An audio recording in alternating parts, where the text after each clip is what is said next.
Hi, everybody. Time to talk and break down the Rockets NBA draft from last night. Joined right now by KPRC 2 Sports' Ari Alexander downtown. Ari, you were at that big fan watch party last night. I know that was a lot of excitement. That place was packed, and you could feel that the buzz was back in town for this Rockets organization. Let's begin with that number 3 overall pick. I don't think many people had the Rockets being able to land a guy like Jabari Smith Jr. because Orlando kind of surprised everybody by taking Banchero number 1. What do you think about it?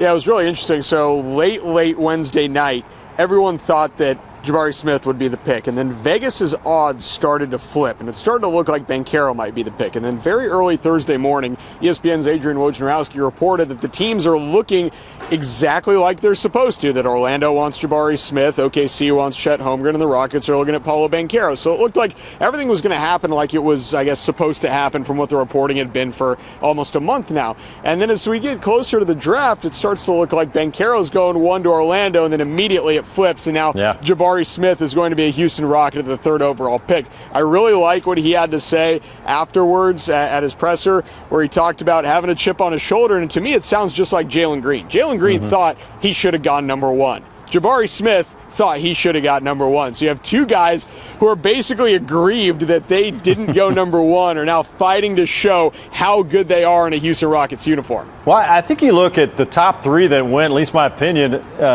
people had their own opinions on who belonged where, but Banchero, Holmgren, and Jabari Smith Jr., I think were all basically number 1 picks. You couldn't go wrong with either one of these guys, but each had certain fits, and I know I was not on board with Holmgren coming to the Rockets. I can't remember where you said you were on our special earlier in the evening, but I think Jabari is going to bring a nice approach to this Rockets organization. Just reading about him, this guy's a gym rat, man. He does not want to be outworked. He's in there grinding away at his craft, trying to just work on his game and fine-tune it. He's a big guy. He can shoot. He can shoot the three-pointer from distance, and he plays great defense. And what I like, Ari, hearing him in that press conference after the draft is he takes pride in his defense, too. It's not all about scoring for him. Yeah, I mean, this is a guy that wants to play defense, and that's something that we haven't seen with the Rockets for the past couple of years.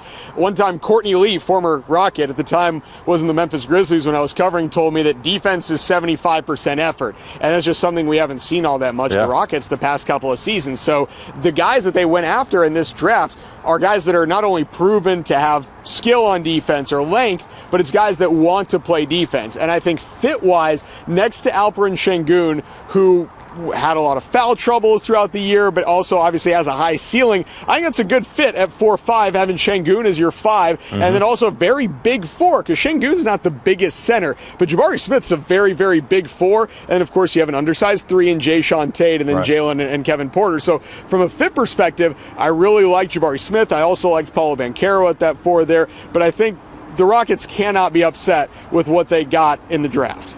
Hey, I want to ask you real quick. I think a lot of us were surprised. We had our digital special last night, and you and I and Chancellor all agreed that we thought they were going to trade those picks, at least one or both of those other picks in the first round at 17 and 26. They held on to them, Ari. They made the picks. Tari Eason out of LSU and Ty Washington. I guess they went down to 29 when it was all said and done out of Kentucky. But 2 more players coming on board if they don't get moved. But how do you see these guys fitting in? Yeah, I was surprised that they made those picks partially because they have so many guys in their roster. You can only carry 15, and they have like 20, 21 guys right now. And I know a few of those guys, after the Christian Wood trade gets processed, are not going to be here or unlikely to be here, like Marquise Chris or Sterling Brown, and then there's going to be your camp battles. But I thought they would go after 2 picks, and now they're bringing in 3. So Tari Eason at 17 is interesting because he's not that different of a player than Jeremy Sohan, who's a guy I thought maybe they would trade up at 12 or 11 to try to get. He's a defense-first player. He's extremely long. He's got great athleticism, but the offense needs some work, and that's very similar to Sohan. So maybe the Rockets are thinking, why would we trade up to 11 where we can get a similar guy at 17, and it's a guy that they've liked from the start. They liked him at the Combine. They liked him when they brought him in for a workout, and I think it's really interesting what they did, trading back from 26 to 29 to get Kentucky point guard Ty Washington, very fast point guard, because then that brings up Is Ty Washington a future point guard? Because what's going to happen with Kevin Porter has just got the 1 year on his deal left. If anything, I like his name, Ty. I mean, it's got a little ring to it. Yeah, it's great. All right, appreciate it, Ari. Rockets will hold a news conference and introduce Jabari Smith Jr. along with Tari Eason and Ty Washington at some point on Friday afternoon. I know you and Chance will have that covered. But a busy night for the Rockets, and you're out there with those fans, and I think they were going home happy tonight with the selection not only of Jabari Smith Jr., but the other two guys as well. So the rebuild continues for the Rockets. All right, appreciate it, man. All right, thanks, Randy.